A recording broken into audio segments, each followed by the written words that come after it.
Everyone, कैसे हैं आप सब। अपने पिछले वीडियो में मैंने बृहस्पति गोचर के बारे में बात की थी और हमने जाना था कि मेष लगन वालों का अध्यात्म की ओर झुकाव होगा, भाई बहनों से प्रेम बढ़ेगा।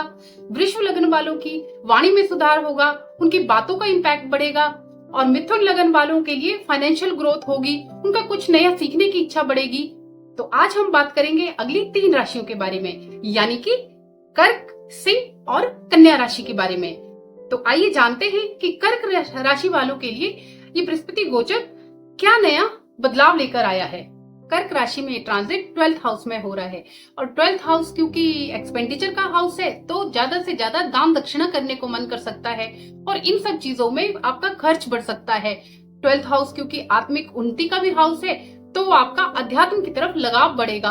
आपका लोगों की भलाई के लिए ज्यादा से ज्यादा काम करने को मन करेगा। जो स्पिरिचुअल प्लेसेस हैं उन पर विजिट करने की इच्छा बढ़ेगी और ये आपके लिए बेनिफिशियल भी हो सकता है।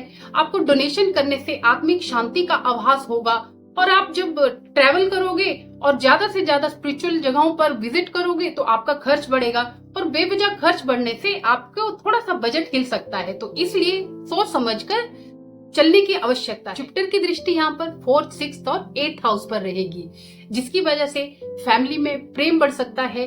मदर के लिए ये समय बहुत अच्छा रहेगा। आपके आपसी रिलेशन मजबूत होंगे। हाँ, थोड़ा बहुत हेल्थ में इशू आ सकता है, पेट से रिलेटेड प्रॉब्लम्स बढ़ सकती हैं, तो उसके लिए आपको खान पान का ध्यान रखना आवश्यक होगा। अक्टूबर में जब जुपिटर आपके लग्न में आएंगे तो ये समय आपके लिए बहुत ही अच्छा रहेगा। आपकी एजुकेशन के लिए, आपके बच्चों के लिए, बच्चों की प्लानिंग के लिए, आपके मैरिड लाइफ के लिए और आपके फाइनेंसेस के लिए ये समय बहुत बेनिफिशियल रहेगा। ये समय आपको राजयोग का प्रभाव भी दे सकता है। आपके सारे रुके हुए कार्य बन सकते हैं। लेकिन दिसंबर में जब जुपिटर वक्री होंगे तो आपको थोड़ा सा हेल्थ इश्यू आ सकते हैं। आपके कार्य जो हैं वो बिगड़ सकते हैं। आपके हाथों से छोटे मोटे नुकसान हो सकते हैं। आपका खर्चा बढ़ सकता है। तो इस समय सोच समझकर चलना है। रेमेडी के तौर पर आपको विष्णु भगवान जी की पूजा करनी चाहिए। विष्णु सहस्त्रनाम नित्य सुने या फिर संभव हो सके तो पढ़ें। विष्णु मंदिर जाकर तुलसी पत्र और हल्दी कुमकुम चढ़ाएं। तो ये था कर्क राशि के लिए कैसा रहेगा जुपिटर ट्रांजिट का ये समय। तो चलिए आगे बढ़ते हैं और बात करते हैं कि कैसा रहेगा सिंह लगन के लिए जुपिटर ट्रांजिट का ये समय। सिंह लगन के लिए ट्रांजिट बहुत ही बेहतर रिजल्ट लाने वाला है। उनकी फाइनेंशियली ग्रोथ हो सकती है। उनके जो भी धन से संबंधित प्रॉब्लम्स थी खत्म हो सकती हैं। उनके लिए इस समय बेहतर से बेहतरीन होने वाला है। फाइनेंशियल उनके लिए मेजर चेंजेस आने वाले हैं। जुपिटर क्योंकि उनके 11th हाउस में जाएगा और 11th हाउस हम जानते हैं कि गेन्स का, इनकम का, फ्रेंड्स का, सोशल सर्कल का और इच्छा शक्ति का हाउस है। तो उनकी जो है वो इच्छाएं पूरी हो सकती हैं, इनकम बढ़ सकती है, दोस्तों द्वारा लाभ हो सकता है, उनके नए फाइनेंशियल गेन्स हो सकते हैं। तो ये जुपिटर का ट्रांजिट उनके लिए बहुत ही बेनिफिशियल सिद्ध होगा। जुपिटर की दृष्टि यहाँ पर 3rd, 5th और 7th हाउस पर रहेगी। 3rd हाउस पर दृष्टि के कारण आपके भाई बहनों से आपकी बॉन्ड स्ट्रॉन्ग होगी। आपकी एजुकेशन, कम्युनिकेशन में ग्रोथ हो सकती है। 5th हाउस पर दृष्टि के कारण आपकी संतान के लिए ये समय बहुत अच्छा है और जिनके संतान नहीं है उन्हें संतान सुख की प्राप्ति हो सकती है। आपकी बुद्धि और विवेक बढ़ेंगे। लव लाइफ को नई डायरेक्शन मिलेगी। 7th हाउस पर दृष्टि के कारण आपकी मैरिड लाइफ को पॉजिटिविटी मिलेगी और जो लोग शादी करना चाहते हैं तो ये टाइम पीरियड उनके लिए शादी के लिए बहुत अच्छे योग बनाएगा।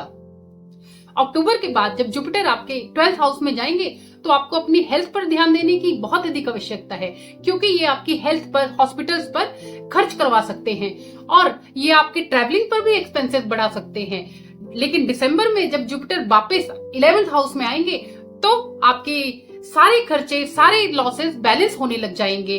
आप अपने गोल्स को अचीव कर पाओगे। ये टाइम पीरियड आपके बच्चों की ग्रोथ के लिए भी बहुत अच्छा होने वाला है। उनको अगर कोई हेल्थ इश्यू था तो वो भी ठीक हो जाएगा। ओवरऑल सिंह राशि के लिए करियर ग्रोथ, इनकम ग्रोथ और उनके रिलेशन में इंप्रूवमेंट के लिए ये समय बहुत अच्छा होने वाला है। आपके लिए किसी स्पेसिफिक उपाय की जरूरत नहीं है, लेकिन फिर भी आप चाहें तो गुरुवार के दिन पीले वस्त्रों का दान कर सकते हैं और लोगों से मेलजोल बढ़ाने की कोशिश कीजिए। तो ये रहा सिंह राशि के लिए जुपिटर के ट्रांजिट का प्रभाव। अब आगे बढ़ते हैं और बात करते हैं कन्या राशि की और जानते हैं कन्या राशि के लिए जुपिटर का ये ट्रांजिट क्या प्रभाव लेकर आया है। तो कन्या राशि में जुपिटर 10th हाउस में जाकर बैठेंगे और 10th हाउस कर्म का भाव कहलाता है। आपके लिए ये समय थोड़ा सा लर्निंग पीरियड हो सकता है। जुपिटर आपके 10th हाउस में जाएंगे मतलब वर्कलोड बढ़ सकता है, फैमिली की और फाइनेंशियल रिस्पॉन्सिबिलिटीज बढ़ सकती हैं।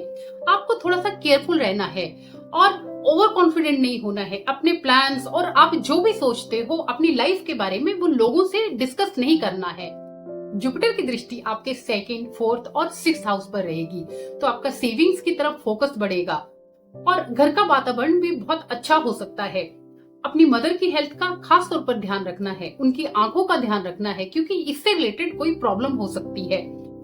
अक्टूबर से नवंबर में आपके बच्चों से रिलेटेड कोई खुशी मिल सकती है, मीन्स वो कुछ अचीव करेंगे जो कि आपको खुशी प्रदान करेगा और आपके रिलेशंस में भी इम्प्रूवमेंट होगी।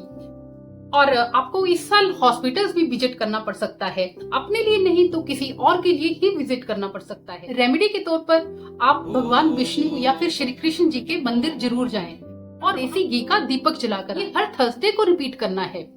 तो ये रहा कन्या राशि पर जुपिटर के ट्रांजिट का प्रभाव। बाकी की राशियों के बारे में मैं अपने अगले वीडियो में बात करूंगी। तब तक के लिए बाय एंड टेक केयर।